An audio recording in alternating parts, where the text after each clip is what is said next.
Good morning, good afternoon, good night, whatever time of day for you. My name is Justin Coolimp, and a host of names longer than the Paldean Pokedex.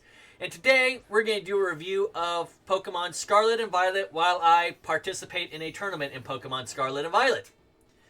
And what we're going to be talking, since this is my first review, I need to clarify my grading system. It's not done on a 1 to 10 scale over various categories, but rather dollars per enjoyment per hour.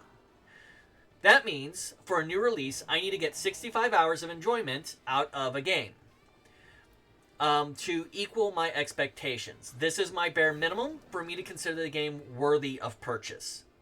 Anything lower, where it's more than $1, then it is not a good purchase. So games like Borderlands 2, which are fractions of pennies at this point, because I've spent hundreds to thousands of hours in each game, are worthy of purchase. Backpack Hero is a penny game because I've paid $15 for it, and I have spent over 150 hours playing the game. With that established, that's how I determine the value of different video games. So first, I want to say this. This game is made casually for children, but the end game can be in-depth and complex, and we're talking about the post-game like what you're seeing here. This is just a tournament, so you could probably earn money or something like that. You can even see I have a fully decked out team. However, it means a few Pokemon in this game are a bit OP. As you can see, Wu Jr. here is very powerful. This is the evolved version of Fuecoco. And Fuecoco and its evolutions ran the majority of the game for me. And I'm talking like 90%. I only switched off twice, and that was for the Water and Psychic Gems. I mentioned this early because there's 400 Pokemon in this game at release, which most of them are collected, boxed, only to see the light of day to be either evolved and to be crammed right back into the box. And I will tell you, trying to fit a Roaring Moon into a box feels a little tight. There's a few other standouts, like the Palmy line was my favorite main electric type, because I was trying to use Paldean Pokemon. And it was nice to see a little electric panda kind of wreck house. This leads to the discussion of graphics. Graphics are one of the things that a lot of people have been talking about. However, I like that they are simple, and if you zoom in on them, they actually look decent. You can see some detail to them. I would say that anything further than what they designed would draw too much power from the Switch and would cause other problems. And so I'm happy with the graphics, but this conversation naturally leads to the point of performance. And as you can see, some of the models behind this battle are moving at like 5 to 10 frames per second. Frames per second, of course, we refer to as FPS. Now, right now they seem to be doing pretty well, but a lot of times they don't. It also has difficulty loading between different screens. To get my shiny Fuecoco, because they do not begin that bubblegum pink, I had to hatch 300 eggs. Now, I don't like running back and forth inside of a city, so I did a little loop outside of the main city, out of the main hub. But there's ups and downs to it. So anytime I was on an incline, it would pause, it would stutter, and it would pull up this screen that we're used to seeing whenever you hatch an egg with the pink or blue in the background. And it was really bad, and it wasn't fantastic to say the least. This is an easy fix. You just you hatch the eggs on level ground and bam, done. But like I was saying, it can be distracting for other things, like the background characters moving at 10 frames per second, or suddenly having the game slow down for no discernible reason. Now, I do want to continue on, because if not, I'm going to harp on this subject all the way through for an entire 50 minutes long, and nobody wants that. The gameplay isn't much different from previous games. As you can see, 4 moves, 6 Pokemon, each with 4 moves. This game, although to speak about the real gameplay outside of the direct combat, has my favorite way to play the game. Your way. There are 18 events before you hit the final stretch. 8 gyms, the Elite Four and the Champion. 5 base challenges because they're the team star bases and their leader, and the 5 Titan Pokemon and the battle after that. All of these have to be completed before you get to the last area of the game. This is both fantastic, but there is one drawback. And that drawback is that the levels of the trainers are all static. I love this style of gameplay, where you're not bound to a hallway simulator of you must go to this city first, followed by this city. But there's a problem when all of a sudden you arrive at a gym and they are 20 levels higher than you. Or you show up to a different gym and you're 20 levels above them. This makes the game not feel that fun to play because either you're getting raffle stopped or you're raffle stopping. As you can see here, I'm using 1 or 2 moves and I'm effectively blowing away all their Pokemon. Granted, I didn't realize that they're going to be level 65. This is only my second time doing the tournament.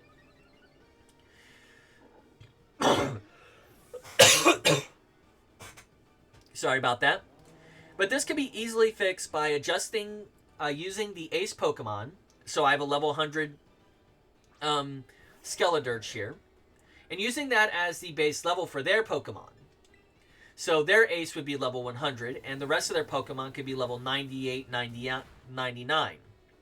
This would resolve the issue of the freeform nature, and still be able to continue along with the rest of the path, and not feel bound in or feel too easy or too hard at any given point. Maybe a future patch or DLC might change this.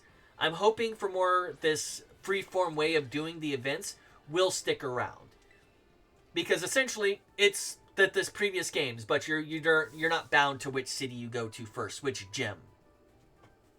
The next thing I want to talk about is the online play. Although I'm not demonstrating it currently, there are many updates that happen to the core gameplay in Generation 8, which is Sword and Shield, like how like the Dynamax and then the Dynamax Adventures with the DLC. The Terra raids find a lot quicker. And that could be right now because of so many people playing the game.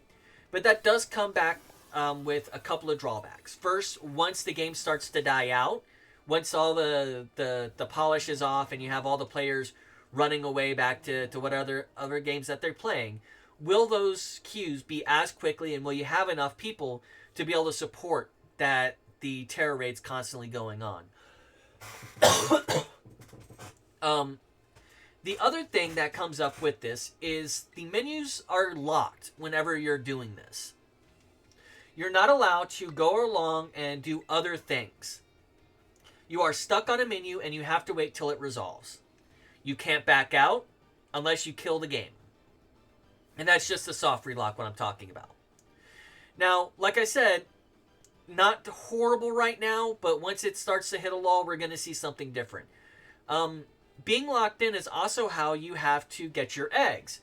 You're stuck at your picnic, and you can't really do anything. You can't hatch eggs. You can't do any other task besides sitting there waiting for the Pokemon to just produce more eggs for you.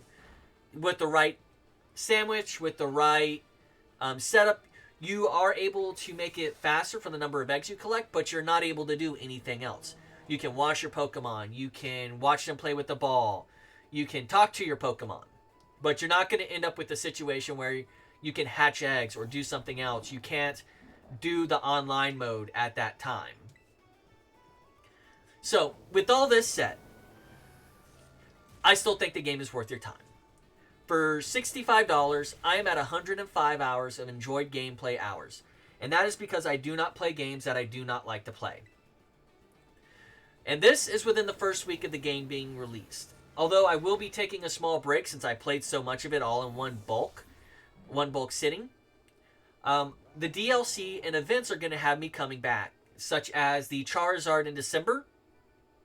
So once the DLC comes out, once the Charizard is available, you're going to see me coming back to this game and playing more of it.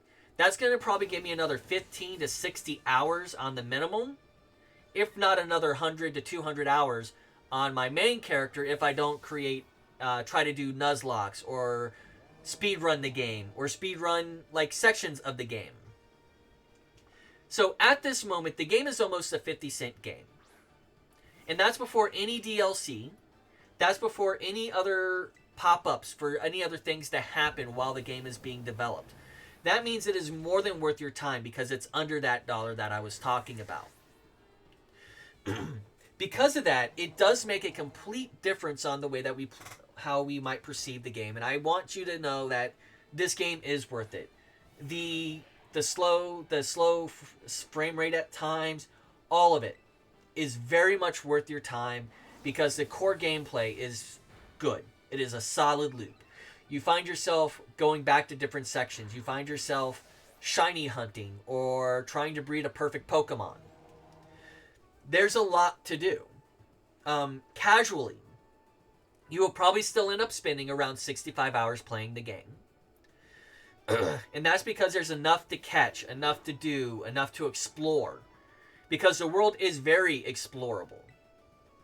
Eventually, this game will probably end up being a quarter game for me. And that's just over time. That's not all at once, but over time. We're going to see this become a quarter game. Now, while we finish up this last battle, I really do hope you enjoyed my first game review. I know I kind of did it a bit differently. I'm doing a live reading of my script while I play the game, which I'm not sure if a lot of people would say that that's a good idea to do. I do intend to do other games in the future that I have played. But now I gotta do that thing that's gonna make me feel a little icky. Please like, comment, and subscribe. The engagement helps us all on YouTube. Blah, blah, blah. God, that makes me feel dirty. But with that said, I do want to cleanse myself off, and I'm going to say good morning, good afternoon, good night, whatever time it is for you, and may joy be to every last one of you.